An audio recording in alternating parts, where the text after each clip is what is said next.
the hidden skill that helps you navigate change. Imagine waking up tomorrow and discovering that the rules of your life have changed. The skills that once made you valuable are becoming less relevant. The strategy that worked last year is producing weaker results. Someone who once felt close to you has become distant. What would you do? Most of us would instinctively try to regain control. We work harder, push more forcefully, and repeat what worked before. We convince ourselves that greater effort must eventually produce the outcome we want. Sometimes it does, but sometimes pushing harder only makes the situation worse. Not because we are weak, not because we are unintelligent. Sometimes we struggle because the situation has changed while our response has remained the same. There is a hidden skill that determines how well we navigate difficult periods, uncertain decisions, and major turning points. It is not the ability to predict everything that will happen. It is the ability to recognize change early, understand what the moment requires, and adjust without losing your direction. In this video, we will explore a simple framework for navigating uncertainty, not by controlling every outcome, but by learning how to move intelligently when life refuses to remain still. We often imagine life as a straight road. Work hard, improve, succeed, and then remain successful. But real life rarely moves that way. It moves through stages. A new opportunity often begins with uncertainty. With time, uncertainty may become learning, progress, and growth. Growth can eventually become stability, but stability carries its own danger. When something has worked for a long time, we may stop questioning it. Comfort can reduce alertness. Success can make an old strategy feel permanently correct. This pattern appears in careers, businesses, relationships, and even in our own character. The problem is that we become emotionally attached to the stage we prefer. When things are going well, we assume they will remain that way. When life becomes difficult, we fear that the difficulty will never end. But neither success nor struggle is permanent. Every stage contains the conditions that may eventually transform it. Growth creates new complexity. Success raises greater expectations. Comfort can reduce awareness. Failure can create the pressure needed to rethink, adapt, and begin again. This is why it may be too simple to ask whether your situation is good or bad. A better question is, what stage am I in? Now imagine carrying an umbrella. During heavy rain, it protects you. Inside your home, it becomes unnecessary. In powerful wind, it may even make it harder for you to move. The umbrella itself has not changed, but its usefulness has changed because the conditions are different. Many of our behaviors work in the same way. Persistence is powerful when progress is slow and the direction remains correct. The same persistence becomes destructive when the situation has fundamentally changed. Confidence helps us act under uncertainty, but confidence without feedback becomes arrogance. Care can strengthen a relationship, but care mixed with fear can become pressure or control. Caution can protect us from unnecessary danger, but excessive caution can prevent us from moving when the opportunity is favorable. We often search for universal rules. Always work harder. Never give up. Trust your instincts. Take more risks. Protect what matters. But almost every piece of advice becomes dangerous when applied without context. A useful response in one situation may be exactly the wrong response in another. Wisdom is not having one perfect rule for every moment. Wisdom is recognizing which response fits the conditions in front of you. Before repeating what worked in the past, ask yourself, is this still the same situation? Because yesterday's solution may become today's obstacle. Consider a farmer preparing to plant seeds. The farmer may have excellent seeds. He may understand the land. He may work from sunrise until night. But if he plants during the wrong season, effort alone cannot guarantee a harvest. The action may be correct. The intention may be sincere. The effort could be genuine. But but the timing may still be wrong. This principle appears everywhere. A business may launch a brilliant product before customers are ready to understand it. An investor may discover a strong company only after excitement has pushed its price beyond reasonable expectations. A manager may introduce necessary changes before earning the trust of the team. A person may demand an important conversation when the other person is emotionally overwhelmed and unable to listen. The message may be valid, but the moment may not be ready to receive it. We tend to judge decisions mainly by what was done. But intelligent decisions also depend on when something is done. There are moments to advance. There are moments to prepare. There are moments to communicate. There are moments to observe. And there are moments to wait. Waiting does not always mean fear. Sometimes waiting is disciplined preparation. Acting quickly does not always mean courage. Sometimes quick action is simply discomfort with uncertainty.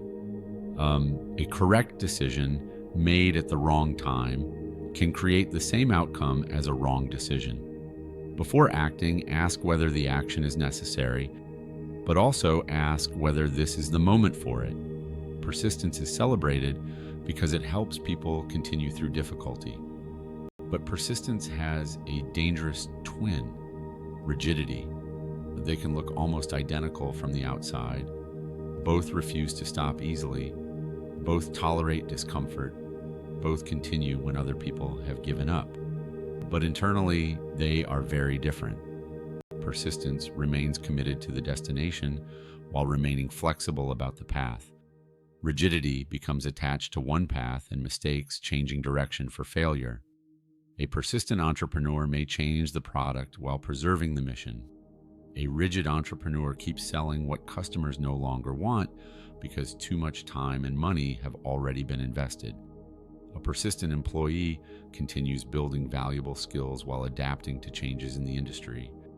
A rigid employee insists that the old way must return because it once rewarded them.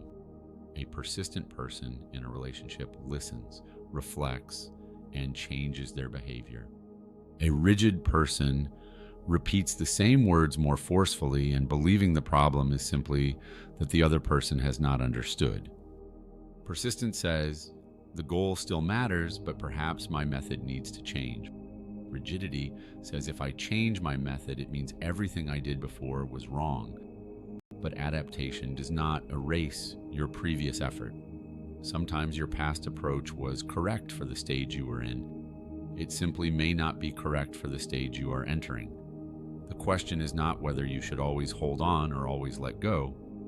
The better question is, am I protecting the purpose or merely defending the method? Imagine two climbers approaching the summit of a mountain. A storm begins to form. The first climber continues. He has already traveled too far to turn back. He worries that retreat will make him appear weak.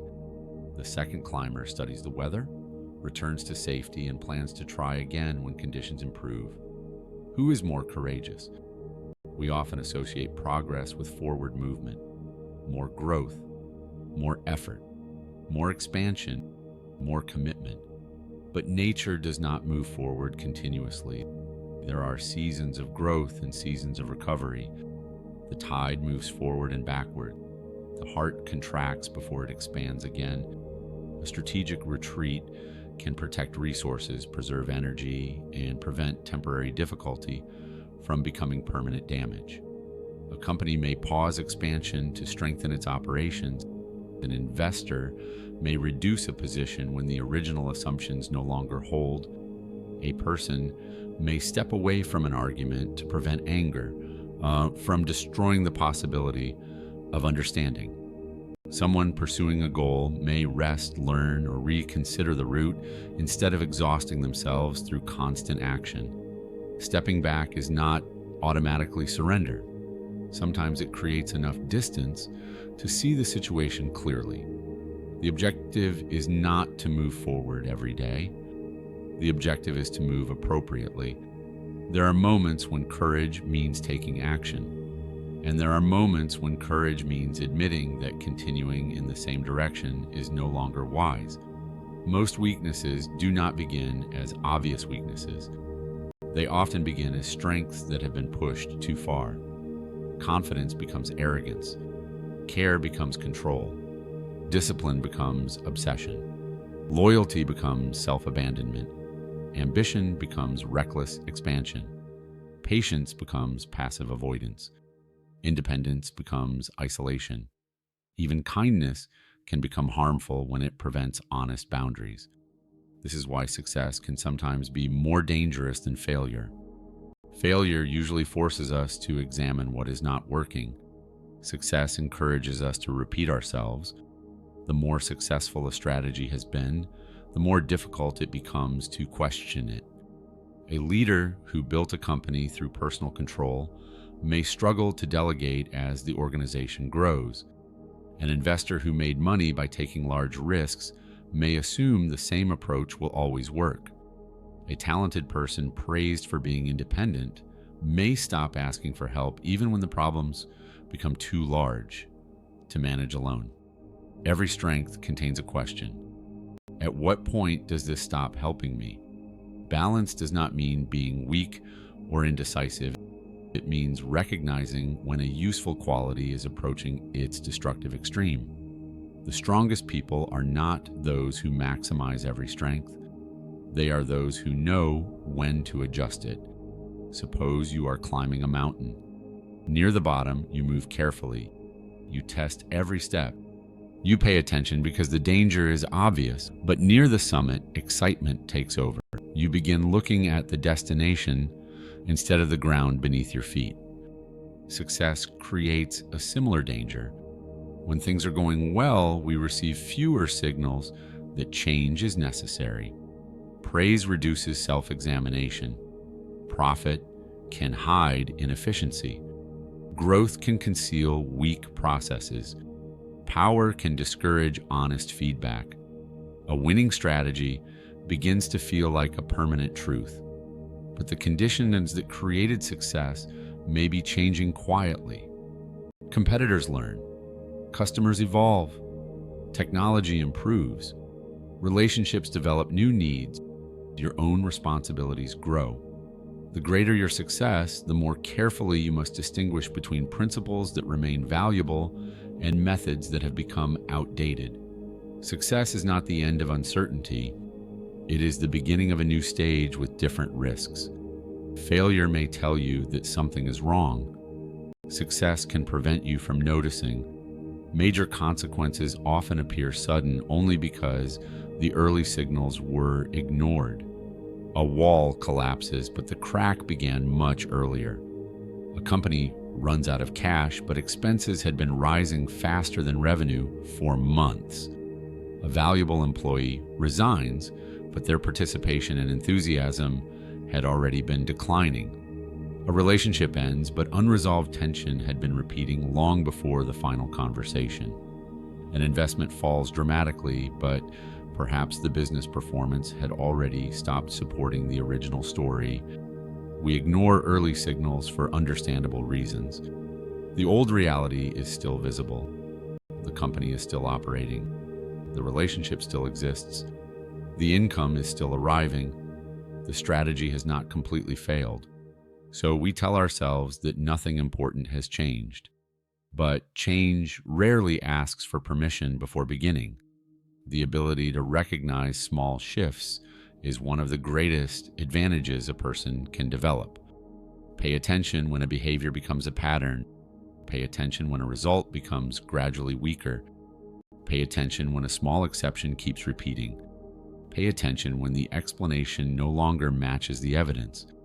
Pay attention when the cost of maintaining the current situation keeps rising.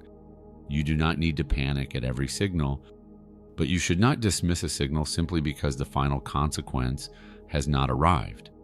Early awareness gives you options. Late awareness leaves you with reactions.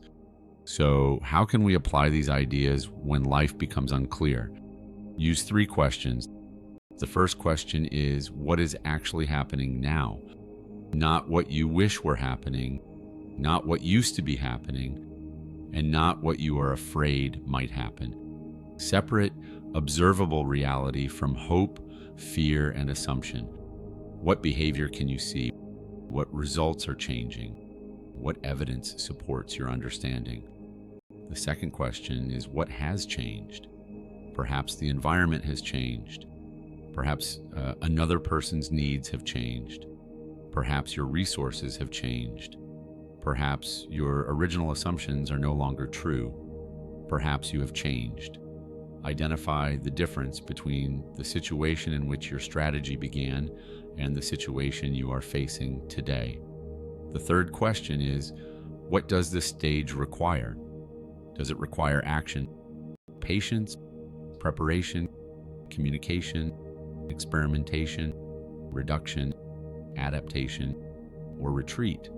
Do not choose the response that makes you feel strongest in the moment. Choose the response that best fits reality. These three questions will not remove uncertainty, but they can prevent uncertainty from controlling your decisions. Return to the image of a person pushing against a locked door. He has been pushing for so long that stopping feels like failure. His effort is real. His intention is sincere. But the door remains closed. Then he pauses. He steps back. And for the first time, he looks at the entire room. Only then does he notice another path. The deepest life skill is not forcing every door to open.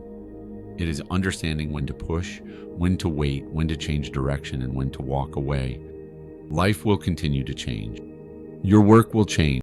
Your relationships will change. Your opportunities will change. The things that once defined you may eventually ask you to become someone different. You cannot control every change that enters your life.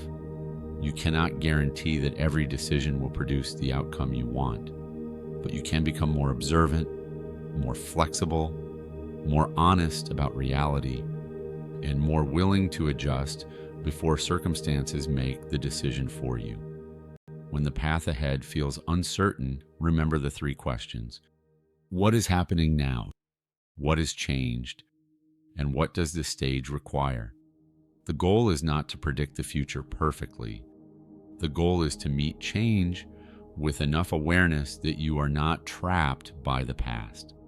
That is the hidden skill that helps us navigate uncertainty, not resisting every change, not surrendering to every difficulty, but learning how to move with intelligence when life refuses to remain still.